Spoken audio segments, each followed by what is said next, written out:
start with a bit of a review. I'm going to write a number on the board.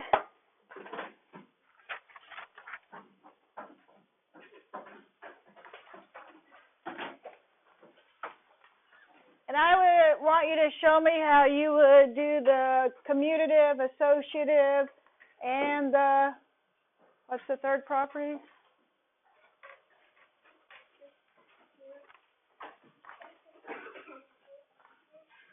Yes, distributive property on it.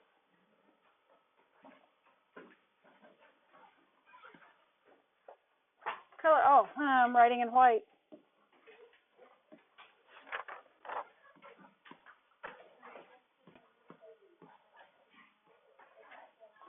Okay, so on your desks, I want you to solve that by using the distributive property.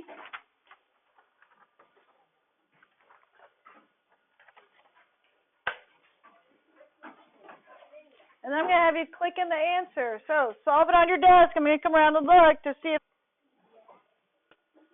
okay, if we were to look at this number and use the distributive property,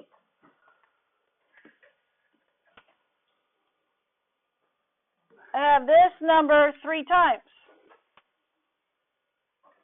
There's another way to say this number. What place is the 4 in?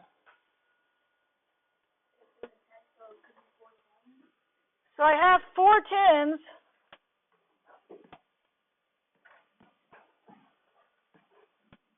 And how many ones do I have? 5 ones. And I would take both of those times 3. Well, another way to write 4 tens is what?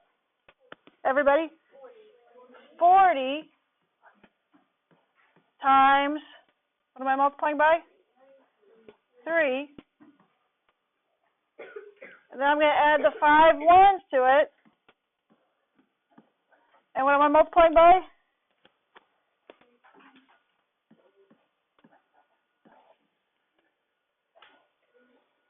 Take out the 0. Let's think of it.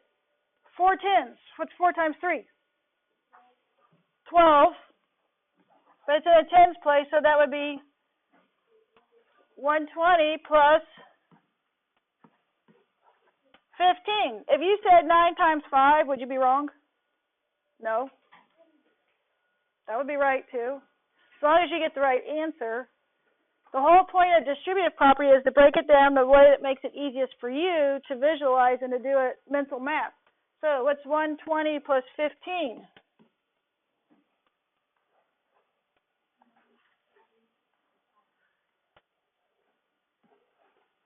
Is that the same answer we got? Yep. So as I was walking around, I noticed some people are doing like 5 times 4 times 3. That works too. If you could figure out, you know, like maybe 5 times 3 is 15. Or not 5 times 4. What am I talking about? Oh, my goodness. I am in another planet today. Okay, let's look at the next review problem.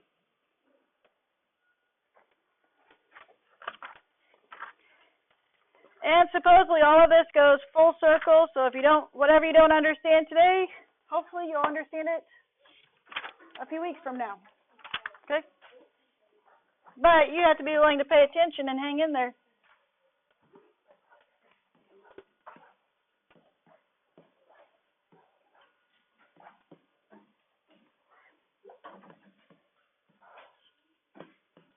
Okay, so what I'm going to have you do is I'm going to have you round, because this is going to be an estimate. I'm going to have you round the first number, this number, and I want you to click in, and you're going to send it to me, round to the front place. We're doing front end estimation, which means you go to the first number.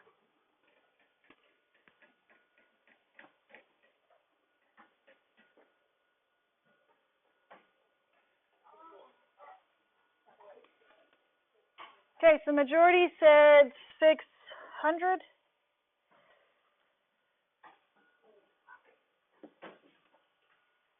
If I had my place value chart, what place would my 5 be in?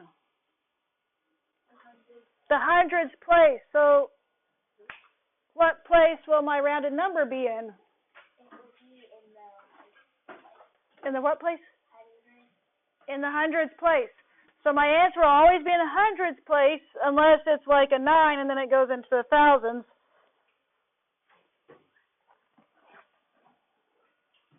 So we do our little vertical number. For some reason it's not wanting to write today. At least it's not drawing things everywhere. What's my minimum number going to be? Okay, 5. We already know this is the hundreds.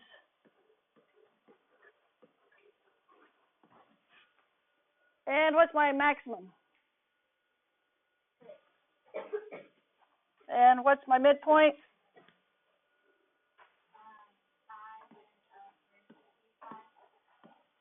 Okay, and let's look at our number here. We have 5, but then what would our parenthesis be? 9, so I'd place it closest to the 6, right? Because 9 is greater than 5, right? So what would my number round to? Everybody.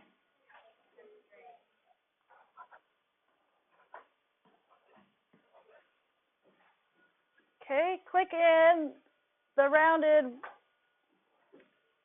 version of 52. What would 52 be rounded to the front number or the tens place? Okay, so the majority said 50. Our number is 52.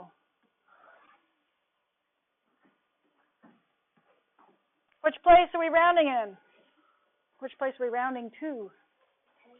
The tens.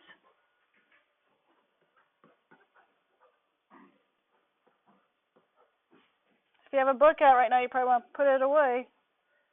And then what's the maximum?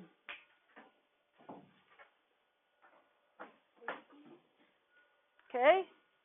You could say 60 or you could just say 6. And what's the middle going to be? Number 4. What's my middle going to be? 5.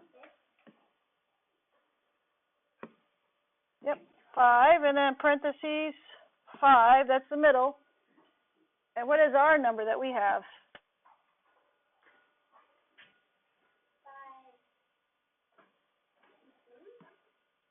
5. We have 5 with a 2 after it, right? So does that go above or below the 5? Is it bigger than 5 or less than 5? It's less than 5, so under the 5. So what does my number become? 50. Why wasn't it just 5?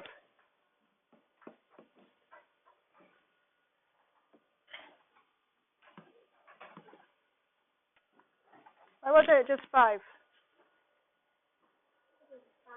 10, and on your, like, the face value of it is over and more than just 5.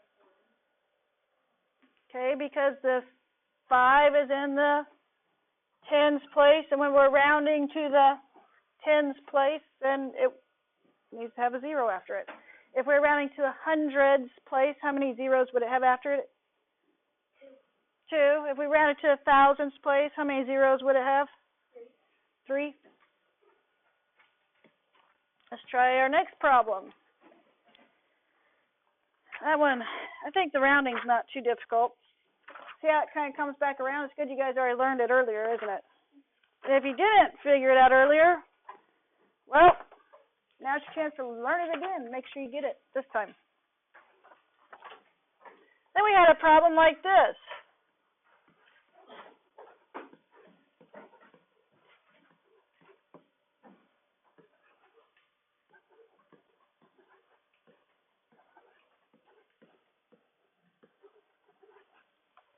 The sum of 8 and 7 doubled. How would that look? It says use the tape method. How would that look? What do you think, 26?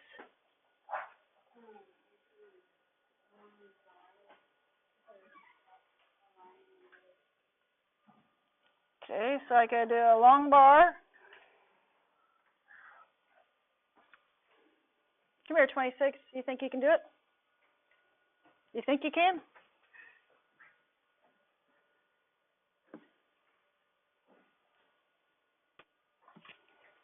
So why'd you do the line down the middle? Because it says double right there. Okay, because it says doubled.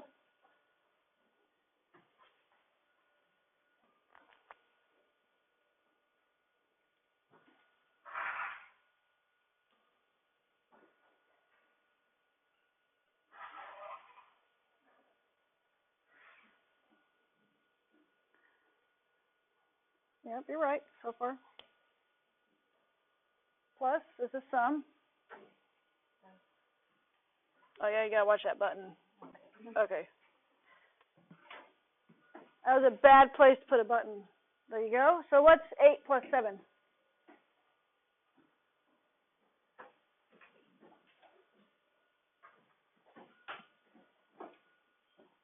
Okay, so if your first box is 15, how much is your second box? Everybody? 15. So what's 15 plus 15?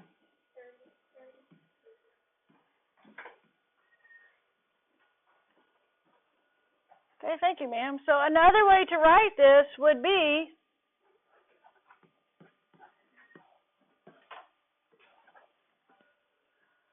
does anyone know what that means when I put a number right next to parentheses? What do you think it means? It means that, like, you are, like, no, you are Multiplying. Yeah, so when you see a number directly next to parentheses, or you see something like this,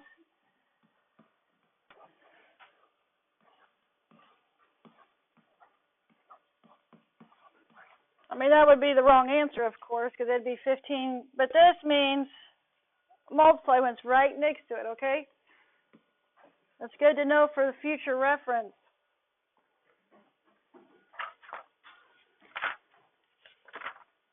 And if there's still questions on lesson 3, let me know. Now we get to the fun stuff today. Number 1 on your problem set, lesson 4. You can get it out if you'd like. 2B23.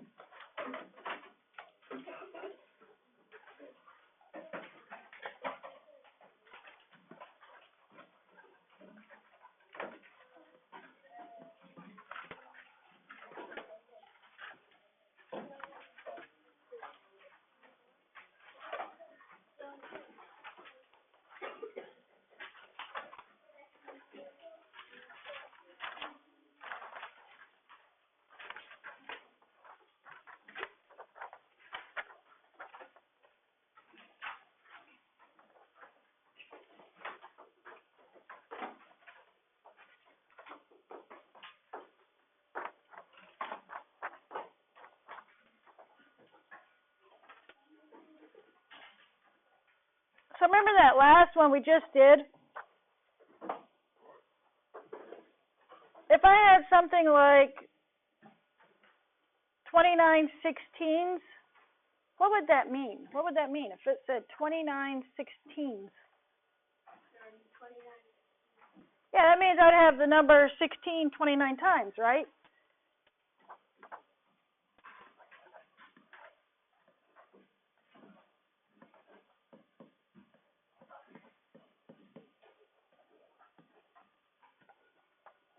$29 times 16. Would that be the same as 16 times 29? It would be, because remember that commutative property tells us that you can rearrange your numbers and you still get the same answer?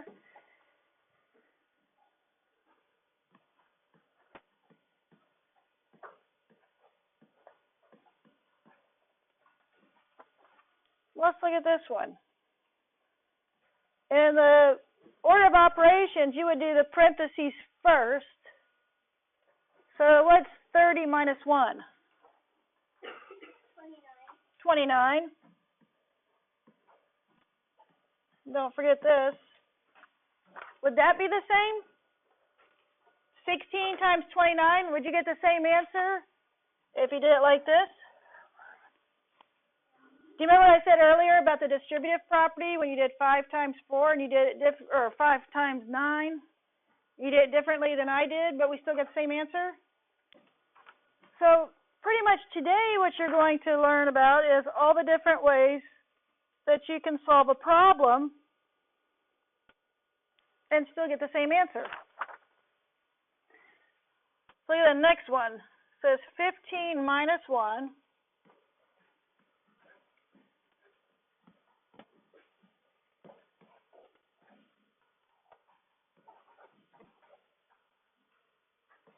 I want you to click in. Would you get the same answer as the one above? Whoops, I don't want that one.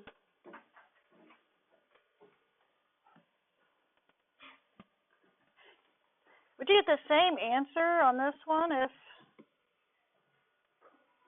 when you solve that problem, would it be the same as 16 times 29?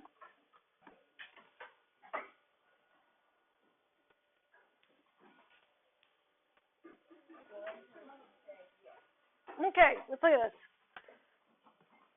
What's 15 minus 1? Everybody?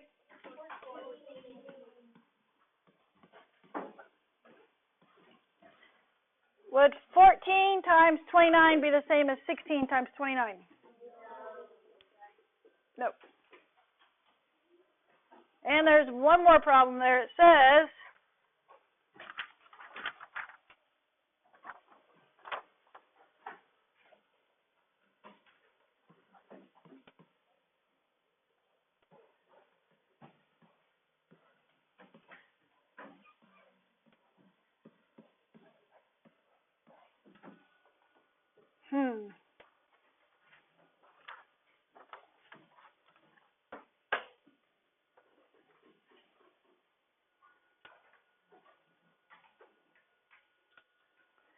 let's think about the distributive property for a minute. Let's think about that. How would that look? I have a 10, right? Could I do 10 times 29?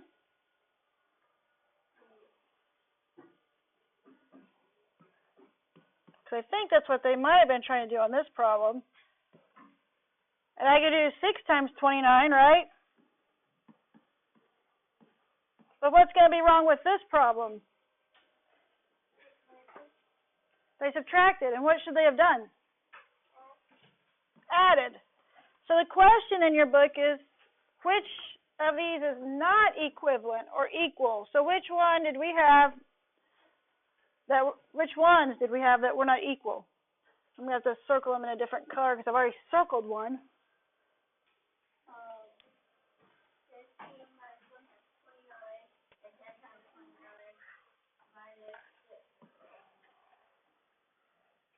Did we have to solve the problem to figure out if it was right or wrong? No, we just kind of knew based on what we've already learned. Let me give you the next problem, then I'm going to have you do a few problems with some partners. We'll talk about it.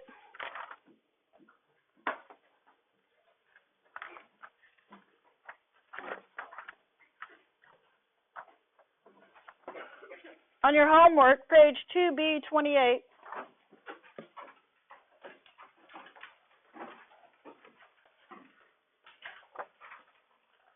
number 3, it says to define the unit in word form and complete the sequence of problems as was done in problems 3 through 4 in the lesson.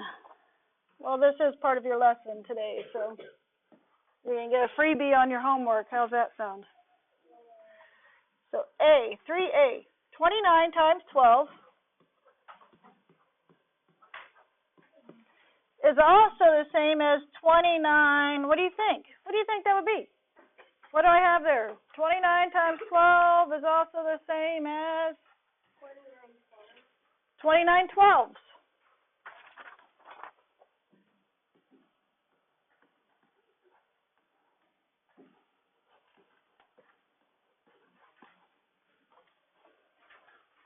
Then it says to think of it this way.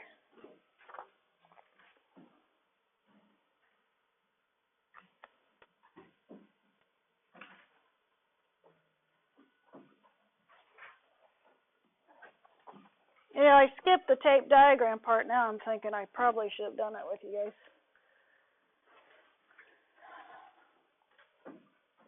In fact, I'm going to do it right now. I'm going to throw it in here. Of course, you have no space, but it's a good visual. Now I see why they wanted me to teach it to you. If you drew a type, man, I'm just on another planet today. A tape diagram, I have 29 12s, right?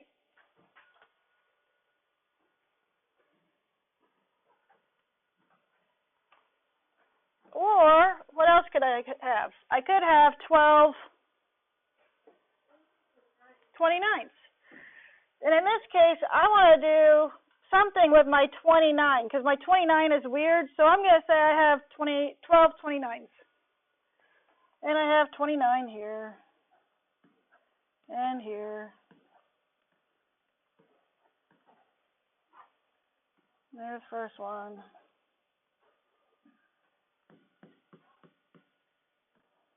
So I get all the way up to 12. But I want to make life easier for myself.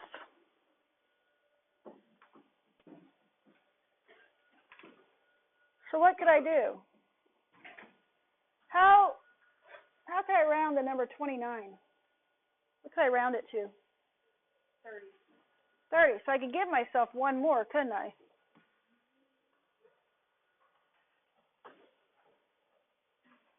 I could do it this way.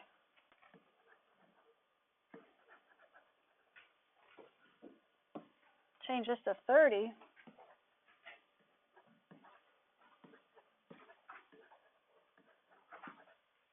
So now what do I have? I have 30, what? What do I have? I have 30 12s. So where it says think, you're going to think 30 12s.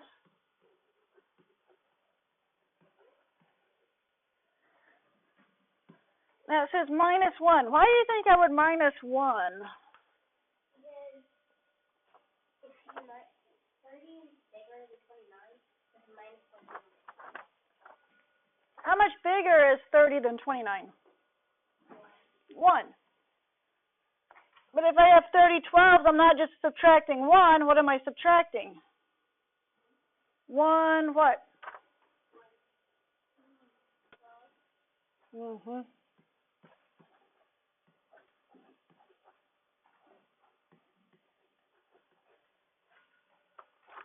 So I have 30 12s. Do you see how that works? I don't think you're with me here. Let me rewind a little bit. Let's look at this.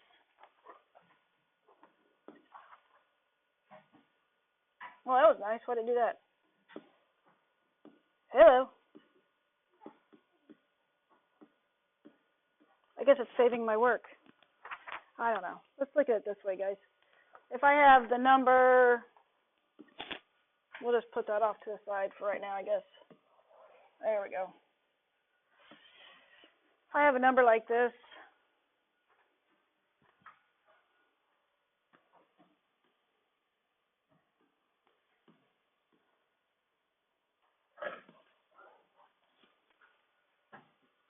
and let's say I have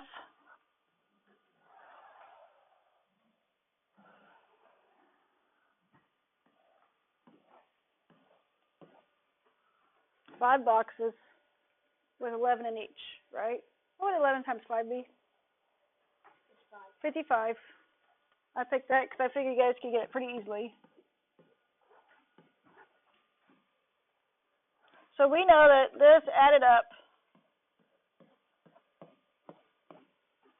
5 times would give us 55. But we want to make life easy on ourselves. So what could we do with our 11? What could we do? Round it to 10.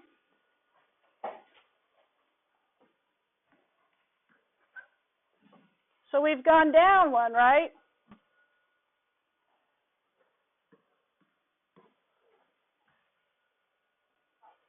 I'm not sure how the tape thing's not going kosher with me right now. So we have 10 times 5 would be what? Anybody? 50 plus 1 times 5 equals 55. Do you see how that works? Let me do something different. The tape thing didn't do it for me this time. It's not doing it for me at all. Let's try this number. Let's try 13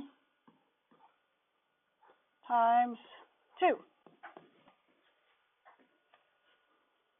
What do I have in the number 13?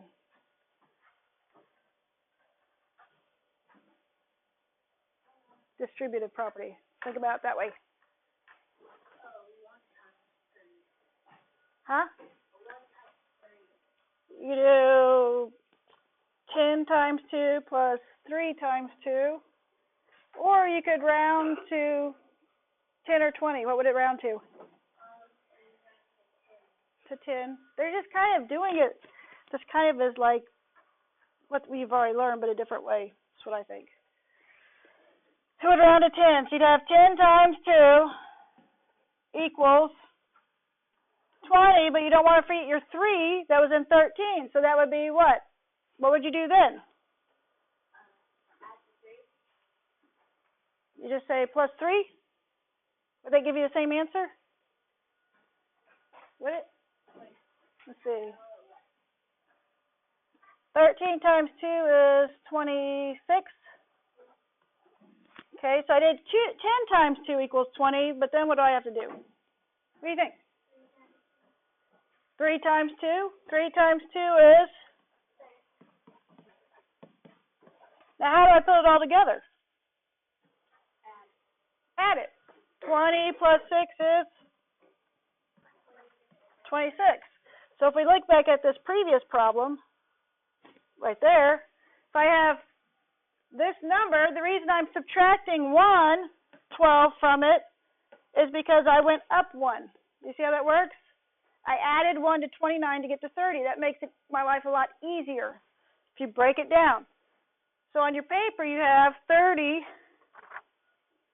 12s minus 112 equals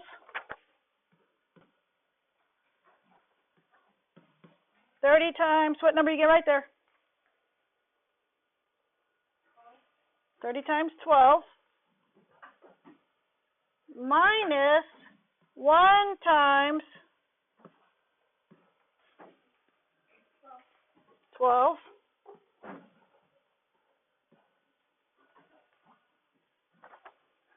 equals, well, remember the thing that they said don't do, but we kind of sneak in back behind and we're doing it? Cover the 0. What's 3 times 12?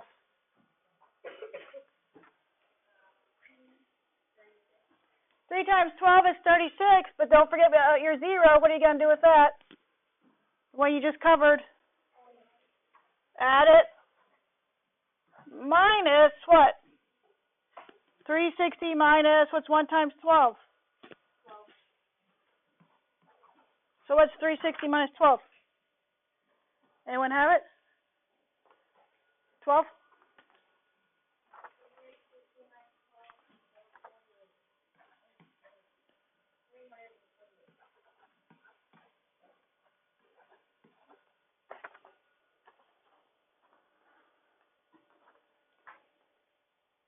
So a lot of this is based on pretty much mental math. You guys act like you had the same kind of weekend I had, and busy. Everybody's kind of tired. So here's what you're going to do after lunch. Instead of doing the study island and the computer lab, I'm going to have you work with a partner on lesson 4. You're going to do the homework. So lesson 4 homework.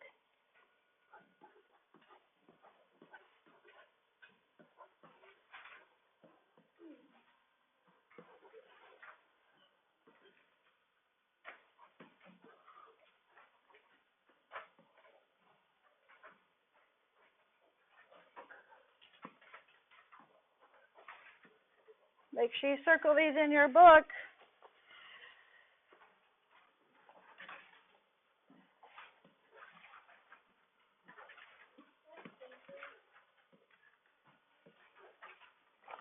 Just like at the top it says lesson 4 homework. So 2B27, 2B28.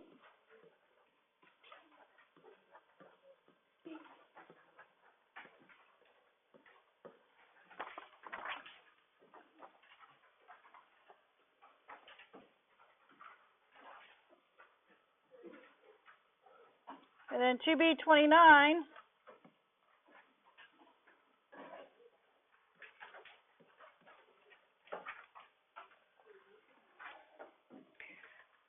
On A, look at it. It says 16 times 99.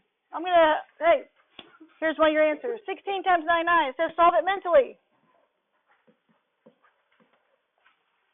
What would be the best number to round in that that equation? What would be the best number to round? Huh? No? 16 times 100. We can round this to 100, right? But don't forget, what did you just add to it? You just added 1, didn't you? So 16 times 100 is...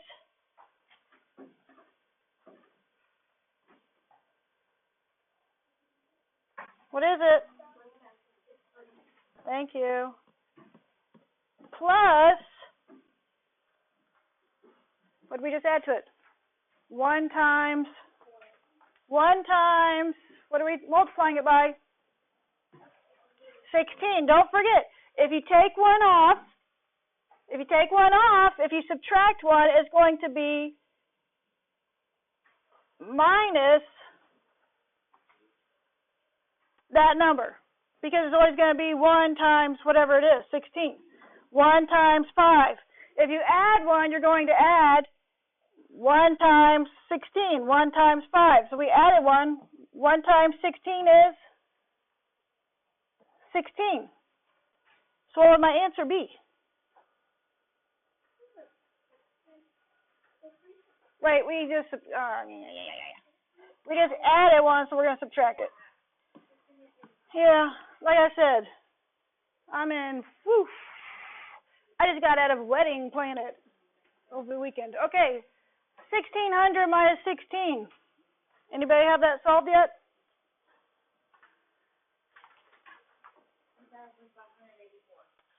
Is that what everybody else got? What was it?